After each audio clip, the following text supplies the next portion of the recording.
R? ひまるさん？ああ、下山先生、こんにちは。こんにちは。ひまるさん、妻です。ひまるです。よろしくお願いします。သူ့ရဲ့နာမည်ကဘယ်လိုခေါ်လဲဟီမာရုပေါ့နော်ဟီမာရုဆိုတဲ့လူနဲ့ရှီမိုယာမဆိုတဲ့လူနဲ့တွေ့ကြတယ်တွေ့ကြတော့သူ့ရဲ့ဘေးကကောင်မလေးကိုမိတ်ဆက်ပေးတယ်အဲ့တော့အဲ့ဒီကောင်မလေးကသူ့ညီမလားသူ့အမလားပေါ့နော်သူ့မိန်းမလားပေါ့နော်ဘာတူလဲတော့မသိဘူးအဲ့ဒါကိုဘာလို့ရမလဲ listening မှာနားထောင်ပြီးတော့မှဘာတူလဲဆိုတာကိုတစ်ချက်နားထောင်ပေးရမှာဖြစ်ပါတယ်နော်အားရဟီမာရုဆန်လားပေါ့နော်ရုတ်တရက်တွေ့တဲ့အခါကျတော့နှုတ်ဆက်လိုက်တာပေါ့နော်ဟာ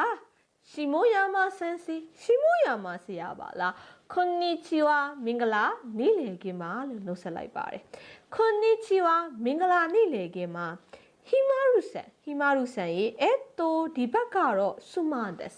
မိန်းမဖြစ်ပါတယ်တဲ့အဲ့တော့ဟီမာရုဒက်ကျွန်ုပ်ရဲ့နာမည်ကတော့ဟီမာရုဖြစ်ပါတယ်ယောရိုရှိခုအိုနေဂါရှိမတ်တွေ့ရတာဝမ်းသာပါတယ်လို့နှုတ်ဆက်လိုက်တာဖြစ်ပါတယ်အဲ့တော့တယောက်နဲ့တွေ့တဲ့အခါကျရင်ဘလို့နှုတ်ဆက်တယ်လဲပေါ့နော်အဆုံးသက်ဆိုရင်တွေ့ရတာဝမ်းသာပါတယ်ဆိုတဲ့ဟာမျိုးနဲ့ဆုံးတာမျိုးကိုယ့်နာမည်ကိုမိတ်ဆက်တဲ့အခါမှာကိုယ့်ရဲ့နာမည်နောက်မှာဆန်တို့ဘာလို့ထည့်စရာမလိုပါဘူးအဲ့ဒီအတွက်ကြောင့်နောက်ဆုံးစာကြောင်းမှာဟီမာ